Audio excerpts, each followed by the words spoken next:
Hi, I'm State Senator Terry Bonoff talking to you from the Capitol. Quite an exciting day at the Capitol. There I was in the State Senate, just, going over regular, routine bills. What was happening in the House was they were actually passing the marriage equality bill. The entire Capitol was just abuzz with excitement. You could hear people singing, chanting. I went over to the House and watched the excitement as members poured out. So excited to have passed this historic bill. Really, at some points when we were sitting in the Senate and listening to the singing, it felt like we were at some kind of a campfire and everybody was participating. So it's hard to put words to the feelings around what it was like today in St. Paul, but I'm looking forward to participating in our own discussion on that on Monday. Another very exciting thing happened for our community in St. Paul this week, and that was our Hollydale bill actually passed both houses and is now sitting on the governor's desk to be signed.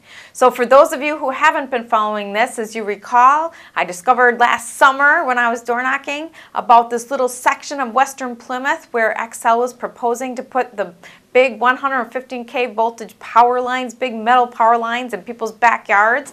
And we were like, wait a minute, we have to fight that. So we worked with the PUC, we tried, a normal process. And at the end of the day, we were getting a little worried that perhaps our efforts weren't going to turn out so well. A group of us got together, Plymouth neighbors, your attorney, many people came together. We worked with Sarah Anderson, Representative Benson, and we said, let's do this from a legislative perspective. Let's try that. And so we put forward a bill that said that they cannot put those big poles in if there's a feasible alternative that meets the requirements, and in fact that bill passed. And so now we were very hopeful that we'll be able to stop this from happening.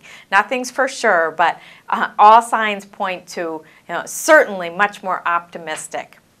Yesterday, we did the minimum wage bill. There's, again, a lot of talk about that. I want to point to a key difference between the House and the Senate bills. The House passed a bill where the minimum wage went up to $9.50. Our bill was actually a much more conservative approach. Our bill started with $7.25 to conform with federal law, then in 2014 moved to $7.50, and then ended at $7.75 in 2015. I felt as though this was a good compromise. We did not have an inflationary increase in our bill.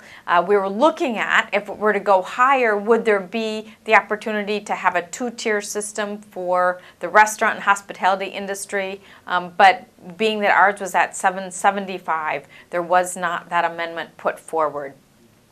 We have not gotten our targets yet, so I don't know where we'll come in at in terms of how much we'll end up spending on our key initiatives such as higher ed or the K-12. I'm hopeful we'll get those targets soon, and then we'll be meeting in conference committee. And we won't have much time because before you know it, this session will be done, and hopefully we'll all be satisfied and proud of the results. Thanks very much. Read the update for the rest of the details.